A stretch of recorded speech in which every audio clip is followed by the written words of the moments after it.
새벽 6시. 세상이 칠흑 같은 어둠 속에 잠겨 있어도 요양원의 새벽은 칼날같이 날카로운 빛과 함께 찾아온다. 할아버지, 일어나세요. 젊은 요양보호사의 기계적인 목소리가 귓전을 때린다. 아직 완전히 잠에서 깨어나지도 못한 채 내 몸은 익숙한 루틴에 따라 반응한다. 뼈마디가 쑤시는 팔을 들어 눈을 비비지만 여전히 아픈 뿌옇다. 흐릿한 시야 너머로 천장을 응시한다. 흰색, 온통 흰색이다. 이 방의 모든 것은 흰색으로 덮여 있다. 병실 벽, 침대 시트, 그리고 내 안의 희망까지도. 93년. 그렇게 오랜 세월을 살았다. 격동의 시대를 지나오며 산전수전 다 겪었다. 전쟁의 참혹함도, 가난의 굴레도, 굶주림의 고통도 모두 견뎌냈다. 내 이름은 김영호. 한때는 단단한 몸과 뜨거운 심장을 가졌던 사내였다. 그랬던 내가 지금은 침대 위에서 누구의 도움 없이는 몸조차 제대로 가누지 못하는 늙은이가 되어 누워있다.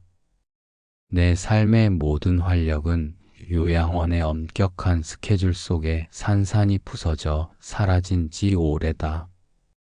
영호 할아버지, 약 드셔야죠. 숟가락에 올려진 알약을 힘겹게 삼킨다. 쓴맛이 혀끝을 강타하지만 이제 이 정도의 불쾌함은 아무렇지도 않다. 어차피 이 모든 것이 내게 주어진 하루의 일부일 뿐이다. 새벽 6시 기상, 6시 30분 위생관리, 7시 20분 아침 식사 1분 1초의 오차도 허락되지 않는 정해진 스케줄은 나를, 그리고 이 요양원의 모든 노인을 톱니바퀴처럼 움직이게 한다. 우리는 인간이 아니라 정해진 시간에 맞춰 처치되어야 할 개체일 뿐이다. 음식은 늘 비슷하다. 씹기 좋게 물러진 죽과 국, 그리고 몇 가지 반찬. 맛은 없다. 아니, 맛을 느낄 새도 없이 먹어야 한다. 요양보호사의 표정은 늘 분주하다. 그녀들은 이곳의 토디바퀴를 돌리는 또 다른 톱니바퀴다. 할아버지, 빨리 드세요. 다른 할머니들도 드셔야 해요. 재촉하는 목소리에 숟가락을 드는 손이 더 빨라진다. 내 젊은 시절 이렇게 허둥지둥 밥을 먹어본 적은 단 한 번도 없었다. 1950년 그 뜨거웠던 시절. 영호야, 얼른 나와. 콩 심어야지. 어머니의 우렁찬 목소리가 온 들판에 울려 퍼지던 시절이 있었다. 그때 나는 20살이었다. 전쟁의 상흔이 채 가시지 않은 땅이었지만 내 가슴은 희망으로 가득했다. 손에 삽을 들면 그 어떤 굳은 땅도 갈아엎을 수 있을 것 같았다. 거친 흙내음, 새벽 이슬 맞은 풀잎 냄새가 그렇게도 좋았다. 맨손으로 논을 갈고 밭을 일구며 내일을 꿈꿨다. 내 손은 지금처럼 바싹 마른 나무 뿌리 같지 않았다. 굳은 살이 박히고 투박했지만 강철처럼 단단했다. 그 손으로 무거운 쌀가마니를 번쩍 들어 옮겼고 쟁기를 잡고 하루 종일 논바닥을 헤매도 지칠 줄 몰랐다.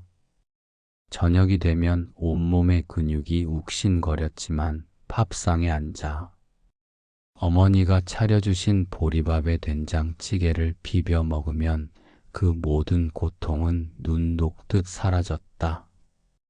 그때는 밥을 먹는다는 것이 곧 살아있음을 의미했다. 가족과 함께 땀 흘려 일한 후에 나누어 먹는 한 끼 식사는 그 어떤 산의 진미보다 귀하고 달콤했다. 내 새끼들 다 먹여 살려야지. 그렇게 다짐했다. 흑투성이 얼굴에도 웃음꽃이 피었다. 이 작은 땅 위에서 내 가족을 위해 무엇이든 할 수 있었다. 해가 지평선 너머로 사라지고 붉은 노을이 하늘을 수놓으면 나는 등목을 하고 마루에 걸터 앉아 고향 마을의 풍경을 감상하곤 했다. 멀리서 들려오는 아이들의 노랫소리, 왁자지껄한 아낙네들의 수다 소리, 그리고 사랑스러운 애숙 아씨의 고운 얼굴까지. 그 모든 것이 나의 것이었다. 그 모든 것이 나의 세상이었다. 내 삶은 거침없이 흘러가는 강물처럼 힘찼다. 지금처럼 침대 위에서 누군가의 명령에 따라야만 하는 허약한 존재가 아니었다. 숨 쉬는 것 자체가 해방이었고 걷는 것 자체가 자유였다. 아침 식사를 마쳤으니 이제 기저귀 케어 시간이다. 할아버지, 바지 좀 내릴게요. 요양보호사가 내 몸을 숙련된 손길로 이리저리 뒤척인다. 쭈글쭈글하고 힘없는 내 몸은 그들의 손길에 의해 인형처럼 이리저리 움직여진다. 수치심? 이젠 그런 감정조차도 사치스러운 것 같다. 내가 내 몸의 주인이 아니게 된 순간부터 내 존엄성은 조금씩 침식당하고 있었다. 어차피 이 방에는 나 외에 다른 노인들도 있고 그들 또한 나와 다르지 않다. 우리는 그저 기저귀를 갈아야 하고 밥을 먹여야 하는 노인 1, 노인 2일 뿐이다. 문득 같은 방에 있던 창수 할아버지 생각이 난다. 내가 이곳에 온 지 얼마 되지 않았을 때 창수 할아버지는 요양원에서 가장 기운 없어 보이던 노인이었다. 95살. 어느 날 말없이 식사를 거부하던 할아버지는 그렇게 퇴소했다. 장례를 치른 자식들이 놓고 간 사과 상자, 그리고 버려지던 작은 유품들. 쓰레기통으로 향하던 그 작은 물건들이 내 눈앞에 선명하다. 우는 사람도 아쉬워하는 사람도 없었다. 거실 칠판에 빨간 글씨로 적힌 퇴소 2글자만이 그의 죽음을 기록했다. 나 또한 언젠가는 저 퇴소라는 글씨로 내 삶을 마감하게 될 것이다. 그날이 오면 나도 창수 할아버지처럼 이 침대 절반도 채우지 못하는 쪼그라든 몸으로 그 누구의 기억 속에서도 사라지게 되겠지. 1968년 애숙과 함께 만든 내 집. 영호씨, 마루는 내가 닦아 놓을게요. 얼른 퇴근하세요. 땀으로 흥건한 내 등짝에 애숙이 직접 만든 미숫가루 한 잔을 건네던 그 목소리가 귓가에 맴돈다. 그 시절 나는 조그마한 건축회사에서 몫으로 일했다. 전쟁 후 재건이 한창이던 때라 일손이 넘쳐났고 내 기술은 없어서는 안 될 소중한 것이었다. 퇴근 후에는 내 손으로 직접 우리 가족이 살 집을 짓기 시작했다. 햇볕 잘 드는 양지에 땅을 사고 톱질과 망치질을 밤늦도록 이어갔다. 영호씨, 괜찮아요? 너무 무리하는 거 아니에요? 애숙은 내가 힘들 때마다 옆에서 든든하게 날 지켜주었다. 그녀는 내가 가진 모든 것이었다. 가난한 집안에서 시집와 고생만 했던 애숙. 곱디곱던 손은 금세 억세게 변했고 그 작은 몸으로 내 아들, 딸을 낳아 기르며 묵묵히 내 옆을 지켜주었다. 그런 그녀에게 이 세상 무엇이든 다 해주고 싶었다. 밤하늘을 수놓은 별들을 지붕 삼아 내 손으로 한 칸 한 칸 쌓아 올린 보금자리. 그곳에서 우리는 두 아들을 키웠고 사랑을 속상이었으며 미래를 꿈꿨다. 하늘색 지붕의 작은 집, 나무 냄새 가득한 마루에 앉아 애숙과 마주 앉아 막걸리 한 잔을 기울이던 밤. 우리 아들들 커서 박사님 되고 훌륭한 사람 될 거예요. 영호 씨처럼 성실하고 고든 사람으로 키울게요. 애숙의 눈은 늘 꿈으로 가득했다. 나 또한 그 꿈을 믿었다. 우리 가족에게는 밝은 미래만이 기다리고 있을 것이라 믿어 의심치 않았다. 이제 그 집은 재개발로 사라진 지 오래다. 아들들은 박사가 되지는 못했지만 각자의 자리에서 나름대로 성공하여 가정을 꾸렸다. 나쁘지 않다.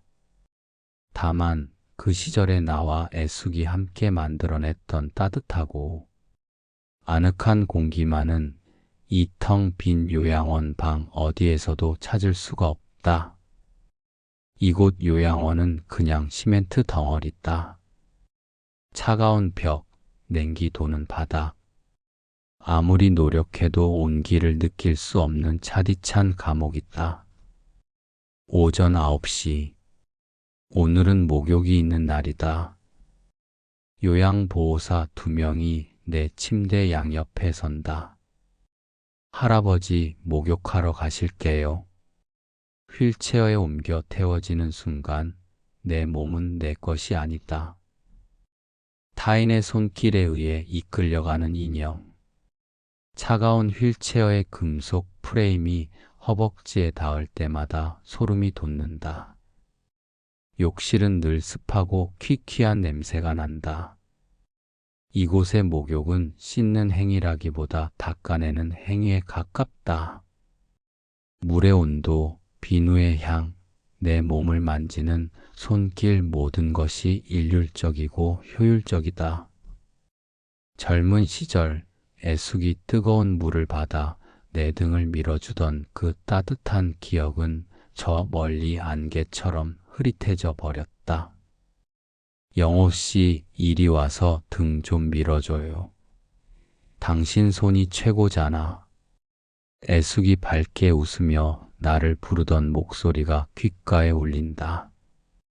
그 시절 목욕은 하루의 피로를 풀고 애숙과 살을 맞대며 사랑을 확인하던 소중한 시간이었다. 따뜻한 물속에 몸을 담그면 온몸의 근육이 이완되고 애숙의 보드라운 손길이 내 등에 닿으면 세상의 모든 걱정이 사라지는 듯했다. 그때의 나는 애숙에게 세상 최고의 남자였다. 이제 나는 타인의 손길에 의해 씻겨지는 늙은이일 뿐이다. 내 피부는 늘 건조하고 거칠다. 그 어떤 촉촉함도 온기도 없다. 욕실에서 나와 다시 방으로 돌아오는 길. 복도 끝에 설치된 CCTV 화면이 한눈에 들어온다. 요양원 곳곳에 설치된 카메라들이 24시간 돌아간다. 우리의 모든 움직임, 숨 쉬는 소리마저도 저 렌즈 안에 갇혀 기록될 것이다. 낙상하거나 배회하는 노인을 확인하기 위해서란다. 감시의 눈동자. 우리는 보이지 않는 감옥에 갇혀 있다. 점심 식사 시간은 늘 전쟁이다. 요양보호사 2명이 18명의 노인 식사를 80분 안에 모두 해결해야 한다. 한 요양보호사가 다른 어르신께 밥을 먹이는데 등 뒤에서 아이고 그렇게 해서 내일까지 하려고 그래요? 하는 사회복지사의 꾸지람이 들려온다. 그게 이곳의 현실이다. 한 숟가락씩 정성을 담아줄 시간 같은 건 있을 수 없다. 그들은 인간적인 돌봄이 아니라 효율적인 처치를 할 뿐이다. 나 역시 빨리 먹고 다음 순서로 넘어가야 하는 물건 취급을 받을 뿐이다. 이 모든 상황이 너무나도 슬프다. 내가 꿈꾸던 노년은 이런 것이 아니었다. 1978년 아들들의 웃음소리가 울리던 집. 아빠, 저 받아쓰기 100점 맞았어요. 어머니, 용돈 좀 더 주세요. 두 아들의 웃음소리와 재롱이 끊이지 않던 때가 있었다. 그 시절 나는 가구 공방을 운영하며 목재 냄새 속에서 행복을 느꼈다. 톱밥이 폴폴 날리고 망치 소리가 쉴 새 없이 들려오는 공방은 내 젊음의 상징이었다. 내 손으로 깎고 다듬은 나무들이 멋진 가구로 변모할 때마다 희열을 느꼈다. 주말이면 애수군 맛있는 도시락을 싸서 공방으로 찾아왔다. 어린 아들들은 톱밥이 쌓인 마당에서 흙장난을 치며 깔깔거렸고 애수군 따뜻한 미소를 지으며 내 이마에 땀을 닦아주었다. 여보, 우리 아들들 크면 아버지를 이어서 가구 만드는 장인 될까요? 그녀의 눈에는 미래에 대한 기대감이 가득했다. 나는 아무 말 없이 그녀의 손을 잡았다. 묵묵히 그녀의 말을 듣는 것이 가장 좋은 대답이라고 생각했다. 명절이면 온 가족이 한자리에 모였다. 고소한 전 냄새, 애숙이 끓인 갈비찜 냄새가 온 집안 가득 퍼졌다. 갓 지은 흰쌀밥에 김이 모락모락 피어오르고 아들들은 서로 맛있는 반찬을 차지하기 위해 티격태격했다. 그때의 밥상은 단순한 식사가 아니었다. 그것은 사랑과 나눔, 그리고 가족의 정이 담긴 축제였다. 서로의 안부를 묻고 웃음꽃을 피우며 정답게 이야기를 나누는 그 시간이 내 삶의 전부였다. 하지만 이제는 그 어떤 가족의 따뜻한 온기도 느낄 수 없다. 아들들은 가끔 면회를 오지만 그들의 눈빛에는 미안함과 불편함이 섞여 있다. 나도 그들의 바쁜 삶을 알고 있기에 미안하다는 말 한마디도 제대로 하지 못한다. 그저 어색하게 웃으며 괜찮다고만 말할 뿐이다. 그들의 눈에 비친 내 모습은 아마도 초라하고 볼품없는 늙은이겠지. 애숙은 벌써 20년 전에 내 곁을 떠났다. 지병으로 병상에 누워 힘들어하던 그녀를 지켜보면서 내 마음도 산산조각 났다. 마지막 순간 애숙이 내 손을 잡고 흐릿한 눈으로 영호씨 고마웠어요. 사랑해요라고 속삭이던 그 순간은 내 가슴에 영원히 지워지지 않는 상처로 남아있다. 그녀 없는 삶은 나에게 너무나 가혹했다. 내 모든 행복은 애숙과 함께 사라진 것만 같았다. 그녀의 빈자리는 어떤 것으로도 채울 수 없었다. 내 옆자리는 영원히 비어 있을 것이다. 오후 2시 20분, 다시 기저귀 케어 시간. 이 지루하고 반복적인 하루는 언제 끝날까? 기저귀를 찬 채 용변을 본 어르신이 온몸에 대변을 바르고 있어도 목욕 일정은 미루어지지 않는다. 최고참 요양보호사가 어차피 내일 목욕하는 날이니까 오늘만 참으면 깨끗해질 거야 라고 말하는 것을 들었다. 이곳의 현실이 여실히 드러나는 말이다. 똥 냄새를 꼬박 하루 동안 견뎌야 하는 동료 노인들. 나 역시 그중 한 명일 수도 있다. 이곳에서는 존엄성보다 효율성이, 개인의 위생보다 정해진 스케줄이 우선이다. 이곳은 돌봄이 아니라 최소한의 처치만 이루어지는 곳이라는 생각이 마음을 옥점다. 오후 3시 간식 시간. 눅눅한 과자 한 조각과 미지근한 음료수가 전부다. 나는 예전부터 단 것을 그리 좋아하지 않았다. 애숙은 그걸 알고 늘 달콤한 식혜 대신 시원한 수정과를 준비해 주곤 했다. 그 작은 배려 하나하나가 나에게는 크나큰 행복이었다. 하지만 이곳에서는 그런 개인적인 취향 따위는 아무 의미 없다. 그저 입에 넣어주는 것을 받아 먹을 뿐이다. 선택의 여지, 내 의지, 나만의 특별함은 이곳에서 허락되지 않는 사치다. 오후 6시. 세상은 아직 밝은데 요양원의 전등은 꺼진다. 칠흑 같은 어둠이 다시 나를 감싼다. 마치 내 삶이 이 어둠 속에 갇혀버린 것처럼 느껴진다. 해가 길어진 한여름에도 이곳은 오후 6시가 되면 어둠 속으로 잠긴다.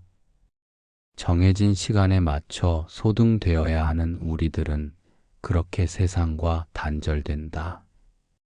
1998년 지는 해를 바라보며 애숙이 떠나고 5년쯤 지났을까? 내 몸은 거짓말처럼 조금씩 쇠약해지기 시작했다. 한때 강건했던 두 다리는 힘을 잃었고 허리는 자꾸만 굽어졌다. 아침이면 온몸이 쑤시고 저녁이면 통증으로 잠 못 드는 밤이 많아졌다. 내 손으로 깎아 만들던 나무들도 이제는 무겁게 느껴졌다. 결국 공방문을 닫았다. 내 인생의 전부였던 공간이 사라지자 내 마음에도 큰 구멍이 뻥 뚫린 듯 했다. 아들들은 나를 걱정했다. 아버지, 저희와 같이 사세요. 하지만 나는 싫었다. 바쁜 아들들에게 짐이 되고 싶지 않았다. 내 손으로 모든 것을 해결하며 살아왔던 내가 누군가의 도움 없이는 아무것도 할 수 없는 존재가 된다는 것은 상상조차 하기 싫었다. 나는 독립적인 사람이었다. 내 방식대로 살아가고 싶었다. 하지만 시간은 나를 기다려주지 않았다. 결국 혼자서는 모든 것을 감당할 수 없는 날이 찾아왔다. 미안함과 체념이 뒤섞인 채 아들의 손에 이끌려 이곳 요양원이라는 곳으로 오게 되었다. 처음에는 괜찮을 줄 알았다. 요양원이라니 말 그대로 요양하는 곳이겠지. 편안하게 여생을 보낼 수 있을 것이라 생각했다. 애숙 없이 외로운 시간을 보내는 것보다는 나을 것이라고. 그러나 이곳은 요양원이 아니었다. 생을 정리하는 곳이라고 말하는 것이 더 정확할 것이다. 내 삶의 모든 주도권이 박탈된 곳. 내가 나로서 존재할 수 없는 곳. 매일 똑같은 식단, 똑같은 시간, 똑같은 손길. 우리는 이곳에서 정해진 수순을 밟아 나가듯 그저 기다리고 있을 뿐이다. 무엇을? 삶의 마지막을. 밤 11시 20분. 다시 기저귀 교체 시간. 깊은 잠에 빠져들었다가도 규칙적인 교대 시간에 맞춰 잠에서 깨어난다. 불현듯 창수 할아버지가 식사 거부를 했던 이유를 어렴풋이 짐작하게 된다. 제발 날 좀 내버려둬. 식사를 거부하는 것만이 그의 유일한 의사 표현이었다는 것을 이곳의 모든 노인들은 말없이 이해하고 있다. 나는 아직 그처럼 의지를 강하게 표출할 만큼 용기 있는 노인이 되지 못했다. 그저 순응하고 묵묵히 받아들이고 있을 뿐이다. 이 모든 것을 받아들이지 않으면 고통은 더 커질 것이라는 것을 알기 때문이다. 어둠 속에서 눈을 감는다. 나의 긴 인생이 한 편의 주마등처럼 스쳐 지나간다. 전쟁의 포화 속에서도 빛났던 청춘, 애숙과의 뜨거웠던 사랑, 아들들의 해맑은 웃음소리, 내 손으로 직접 일구었던 삶의 터전 그 모든 것이 꿈결처럼 아득하다. 지금의 나는 그때의 나와 너무나도 다른 존재다. 그때의 나는 선택하고 행동하고 사랑하고 좌절하고 다시 일어서는 나였다. 하지만 지금의 나는 그저 침대에 누워 있을 뿐이다. 숨만 쉬고 있을 뿐이다. 이 어둠 속에서 나는 언제까지 존재할 수 있을까? 창수 할아버지처럼 어느 날 아침 눈을 뜨지 못하는 날이 오게 될까? 나의 유품은 검은 봉지에 담겨 쓰레기통으로 버려질까? 그 어떤 슬픔도 그 어떤 분노도 이젠 다 부질없다. 이 요양원은 숨 멈춰야 해방되는 곳이라는 잔인한 문구가 뇌리에서 떠나지 않는다. 사랑스러운 애숙, 힘내라고 말해주던 어머니, 잘 커줘서 고맙다고 말해주던 아들들, 그 모든 이들에게 나는 더 이상 존재 의미가 없는 늙은이일 뿐인가? 아니다. 나는 아직 살아있다. 내 심장은 여전히 미약하게나마 뛰고 있고 내 기억 속에는 아직 젊은 날에 찬란했던 내가 남아있다. 이대로 사라질 수는 없다. 하다못해 꿈속에서라도 젊은 날의 나로 돌아가 애숙의 손을 잡고 밤늦도록 이야기를 나누고 싶다. 차가운 벽을 부여잡고 나는 조용히 눈물을 흘린다. 이 요양원의 깊은 어둠 속에서 나는 오늘도 내 젊은 날의 꿈을 꾼다.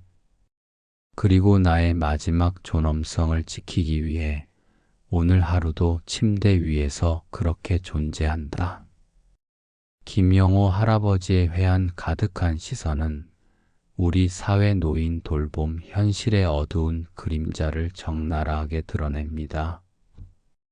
전쟁의 폐허 속에서 사랑과 희망을 일구며 찬란했던 젊은 날의 기억과 대비되는 차가운 요양원의 풍경은 단순한 물리적 돌봄을 넘어 한 인간의 존엄성과 고유한 삶의 가치를 존중하는 진정한 돌봄이 얼마나 절실한지를 뼈아프게 묻습니다. 김영호 할아버지의 쓸쓸한 잠이 우리 모두의 미래가 될 수 있음을 깨닫고 효율 너머의 따뜻한 공감과 배려가 바탕이 된 노년의 삶을 함께 만들어갈 책임이 우리 모두에게 있음을 기억해야 할 것입니다.